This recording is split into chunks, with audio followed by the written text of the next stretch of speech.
10 a menos 9 Tesla, 10 a menos 18 MeV ao quadrado. Portanto, se eu elevar ao quadrado, dá 10 a menos 36.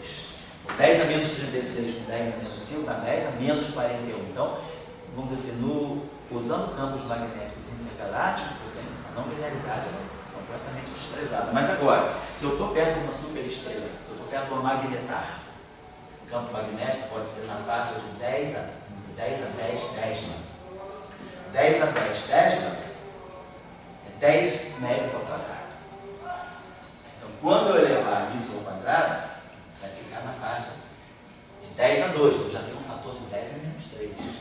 1000, um milésimo. Um milésimo é um número bom para se obter em eletromagnetismo. Eu tenho precisão de uma parte em 1 bilhão, quer dizer, uma parte em 1000, é uma coisa muito mais simples. Então, se eu pegar campos magnéticos muito intensos, eu já começo a detonar, a acender os efeitos não lineares do eletromagnetismo.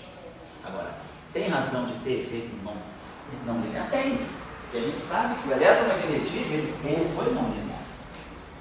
Aqui, ele só não é não linear para nós, porque a gente já está na fase abaixo do mecanismo de Higgs. O campo de Higgs já entrou em cena, já casou elétron com elétron e acabou com as não linearidades do eletromagnetismo. Quando ele separa, vamos ver daqui a pouco, não hoje, daqui a 2 aulas, quando ele separa o Z0 do fóton, ele destitui o fóton de não linearidades.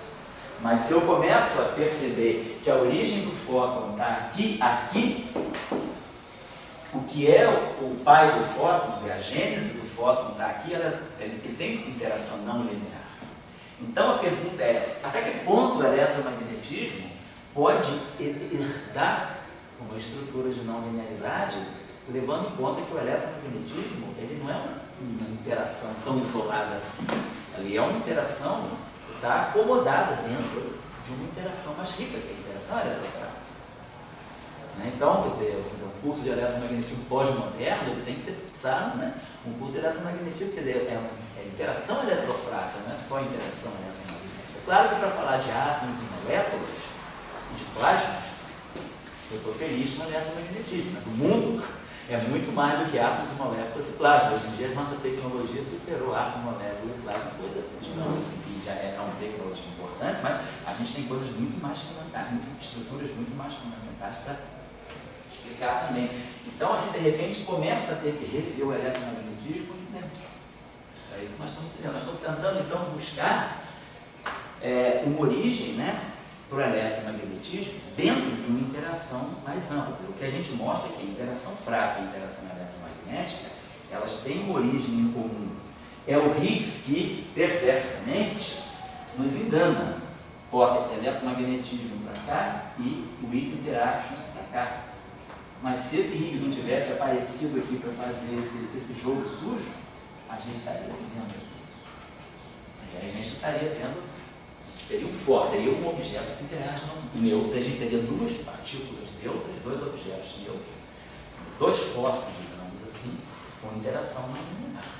Explica um pouco sobre o intervalo. O que é o 240 Hz? Vou explicar depois. 240 Hz, nós vamos entender, ele é a escala da interação fraca. Por que esse número aparece?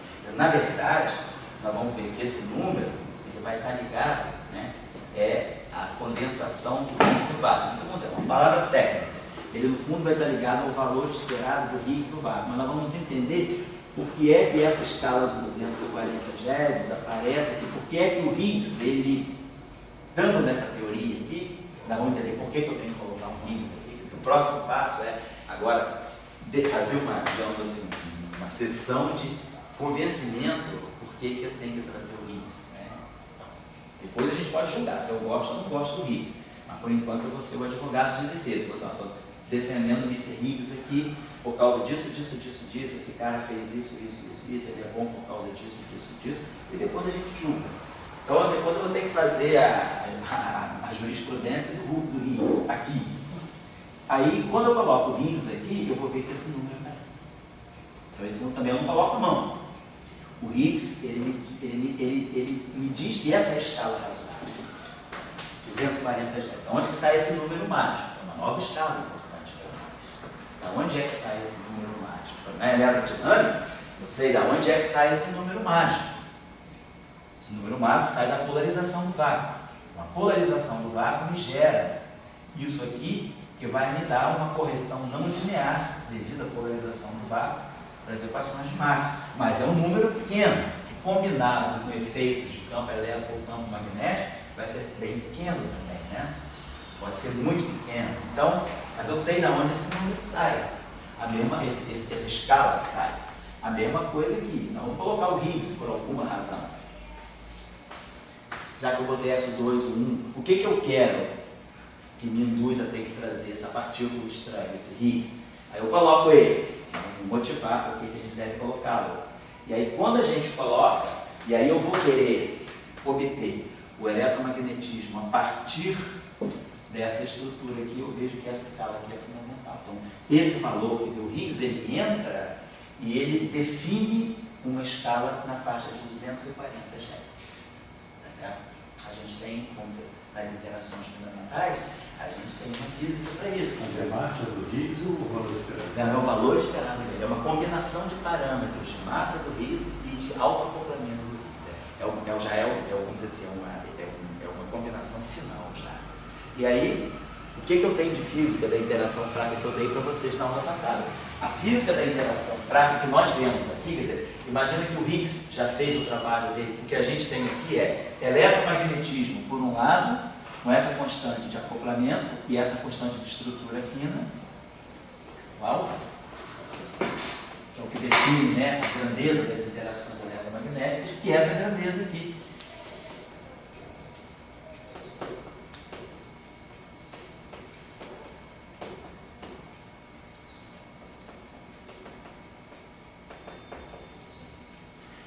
A constante de acoplamento de Fermi é a constante de acoplamento que a gente vê nos decaimentos fracos aqui embaixo. Quando o nêutron decai no próton, a constante de acoplamento que está ligada a esse decaimento fraco é a constante de acoplamento de Fermi.